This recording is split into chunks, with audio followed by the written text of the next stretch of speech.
একদিন আগে দুটি শিশু বাচ্চাকে রাস্তায় ফেলে যায় তার বাবা। দিন দিন পৃথিবীটা অন্যরকম হয়ে যাচ্ছে।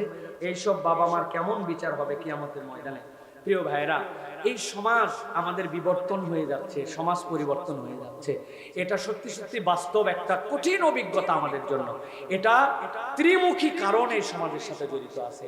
এক নম্বর, সমাজের যে দারিদ্রতা এবং সমাজের যে ব্যয়ভার, সমাজকে যেভাবে আমরা মূল্যায়ন করি, এটা অন্যতম এক দায়ভার। যেই সমাজে একজন আরেকজনের প্রতি রেসপন্সিবল না, যেই সমাজে চিকিৎসার ব্যয়, যেই সমাজে খাদ্য নিরাপত্তা, এইগুলার দায় দায়িত্ব আমাদের মধ্যে নাই। এক শ্রেণী ধনী থেকে ধনী, কোটি কোটি টাকার মালিক, আরেক শ্রেণী কেবল চোষার মধ্যে আছে, ব্যাংকে টাকা রাখছিল, ওই টাকা উঠাতে পারে না, ওই টাকা পর্যন্ত হাওয়া হয়ে গেছে। সমাজের এই চেক অ্যান্ড ব্যালেন্স আগে যদি না করি, তাহলে এই সকল অপকর্ম আমাদের সমাজ থেকে যাবে না। এটা তো বাচ্চা ফেলছে, কয়দিন বাপ মারে ফেলবে, কয়দিন পরে মহল্লায় মহল্লায় আপনার লাগবে হচ্ছে, দেখবেন ওল্ড হোম লাগবে। সর্বোপরি কথা হচ্ছে, এই যে অমানবিকতা, এখান থেকে আমাদেরকে সচেতন করে বাপ মাকে বুঝাতে হবে।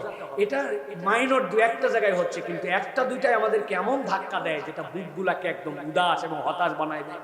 ছোট বাচ্চা তার বোনকে কোলে করে নিয়ে আসে, সে বুঝতেছে মায়া, আর বাপ মা কেমনে পাষণ্ড হয়ে তাকে ফেলে চলে গেল। কি সমাজের মধ্যে আমরা ঢুকে গেলাম! আলা কুল্লুকুম রাইন ওয়া কুল্লুকুম মাসউলুন আন রাইয়াতি।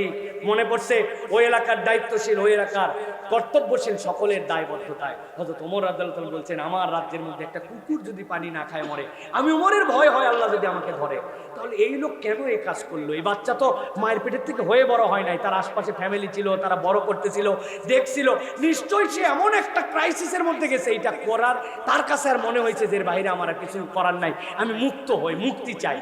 সুতরাং সমাজ কিন্তু এটা সামগ্রিকভাবে দায় আছে, একজনের উপর দিয়ে দিলে হবে না। তারপরেও বলবো, বাপ মা এরকম ক্রুয়েল হতে পারে না। কেন যে হয়েছে এটা উদ্ধার করে তার কাছ থেকে জাতির সামনে স্টেটমেন্ট দেওয়া দরকার, যাতে করে এটা প্রকাশ হয়ে যায়। এটা কোনো কঠিন বিষয় নাই। তার বাপ মাকে খুঁজে বের করা সম্ভব না?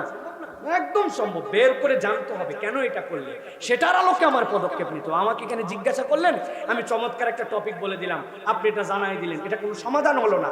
তাদেরকে ডেকে শুনে এটার সামাজিক কি প্রতিকার, সেটা আমাদেরকে বের করে খুঁজতে হবে, ঠিক না?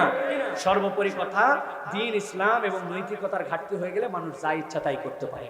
এটা দিনদার যদি হতো, দ্বীন ইসলাম যদি তার মধ্যে থাকতো, এটা জীবনেও করতে পারে না।